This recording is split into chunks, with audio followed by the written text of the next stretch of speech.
ರಸ್ತೆ ಅಗಲೀಕರಣಕ್ಕೆ ಮರಗಳ ಮಾರಣ ಹೋಮಕ್ಕೆ ಪ್ಲಾನ್ ನಡೆದಿದೆ ಅಂತ ಹೇಳಿ ಚಿಕ್ಕಮಗಳೂರಿನಲ್ಲಿ ಸ್ಥಳೀಯರು ಆಕ್ರೋಶ ವ್ಯಕ್ತಪಡಿಸ್ತಾ ಇದ್ದಾರೆ. ರಸ್ತೆ ಅಗಲೀಕರಣದ ನೆಪ ಒಡ್ಡಿ ಮರಗಳನ್ನು ಕಡಿದು ಹಾಕ್ತಾ ಇದ್ದಾರೆ ಅಂತ ಹೇಳಿ 180ಕ್ಕೂ ಅಧಿಕ ಮರಗಳನ್ನು ಕಡಿಯೋದಕ್ಕೆ ಪ್ಲಾನ್ ಮಾಡ್ಕೊಂಡಿದ್ದಾರಂತೆ.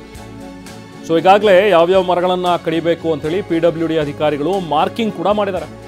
ರಸ್ತೆ ಬದಿ ಮರಗಳ ಮೇಲೆ ನಂಬರ್ ಹಾಕಿದ್ದಾರೆ ಅಧಿಕಾರಿಗಳು. ಸೊ ಈ ಅಧಿಕಾರಿಗಳ ಕ್ರಮವನ್ನು ಖಂಡಿಸಿ ಸ್ಥಳೀಯರು ಆಕ್ರೋಶವನ್ನು ವ್ಯಕ್ತಪಡಿಸ್ತಾ ಇದ್ದಾರೆ. ಚಿಕ್ಕಮಗಳೂರಿನಲ್ಲಿ ನೋಡಿ, ಅಲ್ಲಿ ನಂಬರ್ಸ್ ನೋಡ್ತಾ ಇದ್ರಿ, 39, 40, 36 ಈ ಥರದೆಲ್ಲವೂ ಕೂಡ ನಂಬರ್ ಹಾಕಿದ್ದಾರೆ. ರಸ್ತೆ ಅಕ್ಕಪಕ್ಕ ಇರುವಂಥ ಒಂದು ಮರಗಳನ್ನು ಕಡಿಯೋದಕ್ಕೆ ಪ್ಲಾನ್ ಮಾಡಿದ್ದಾರೆ. ರಸ್ತೆ ಅಗಲೀಕರಣದ ನೆಪ ಒಡ್ಡಿ ಅನ್ನುವಂಥದ್ದು ಇರುವಂಥ ವಿಚಾರ.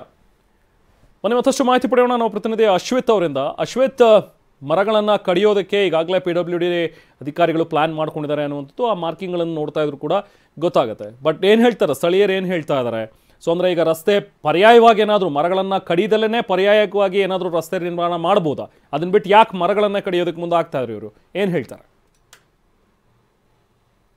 ಜಿಲ್ಲೆಯ ಕಡೂರು ತಾಲೂಕಿನ ಸಕ್ರಾರಪಟ್ಟಣ ಗ್ರಾಮ ಏನಿದೆ, ಈ ಗ್ರಾಮದಿಂದ ಗ್ರಾಮಾಂತರ ಭಾಗಗಳಿಂದ ಏನು ರಾಷ್ಟ್ರೀಯ ಹೆದ್ದಾರಿ ಕಡೂರು ಬೆಂಗಳೂರಿಗೂ ಕೂಡ ಈ ಒಂದು ರಸ್ತೆ ಸಂಪರ್ಕವನ್ನ ಕಲ್ಪಿಸುತ್ತೆ. ಈ ಒಂದು ರಸ್ತೆಯಲ್ಲಿ ನೂರಾರು ವರ್ಷಗಳಿಂದ ಮರಗಳು ಇರುವಂತದ್ದು.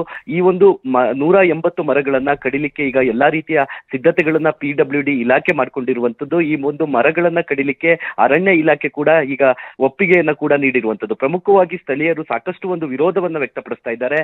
ರಸ್ತೆಗೆ ಅಡ್ಡಲಾಗಿರುವಂತಹ ಮರಗಳು ಜೊತೆಗೆ ಬೀಳುವ ಸ್ಥಿತಿಯಲ್ಲಿರುವ ಮರಗಳನ್ನ ಇವರು ಕಡಿಲಿ, ಆದ್ರೆ ಉತ್ತಮವಾಗಿರುವಂತಹ ಮರಗಳನ್ನ ಕಡಿಬಾರ್ದು ಅನ್ನೋ ಒಂದು ನಿಟ್ಟಿನಲ್ಲಿ ಆಕ್ರೋಶವನ್ನ ವ್ಯಕ್ತಪಡಿಸಿದ್ದಾರೆ. ಯಾಕಂದ್ರೆ ನೂರಾರು ವರ್ಷಗಳ ಮರ, ಮತ್ತೆ ಈ ತರದ್ದು ಮರಗಳು ಎಂದೂ ಸಿಗಲ್ಲ. ಆದ್ರೆ ರಸ್ತೆ ಅಗಲೀಕರಣದ ಹೆಸರಲ್ಲಿ ಮರಗಳ ಮಾರಣ ಹೋಮ ಮಾಡಬಾರ್ದು ಅಂತ ಈಗ ಸ್ಥಳೀಯರು ಈಗ ಪಟ್ಟನ್ನ ಹಿಡಿದಿರುವಂತದ್ದು. ಅದು ಗ್ರಾಮಾಂತರ ಭಾಗದ ರಸ್ತೆ ಆಗಿರೋದ್ರಿಂದ ಈಗಿರುವ ಈ ರಸ್ತೆ ಏನಿದೆ ಅದೇ ಉತ್ತಮವಾಗಿದೆ, ಅದರ ಮೇಲೆನೆ ಡಾಂಬರೀಕರಣ ಮಾಡ್ಲಿ, ಆದ್ರೆ ಅಗಲೀಕರಣದ ಹೆಸರಿನಲ್ಲಿ ಮರಗಳನ್ನ ಮಾರಣ ಹೋಮ ಮಾಡಬಾರ್ದು ಅಂತ ಹೇಳಿ ಸ್ಥಳೀಯರು ಮತ್ತೆ ಪರಿಸರ ಪ್ರೇಮಿಗಳು ಒಂದು ಒತ್ತಾಯವನ್ನ ಮಾಡ್ತಿದ್ದಾರೆ. ರೆಹಮಾನ್.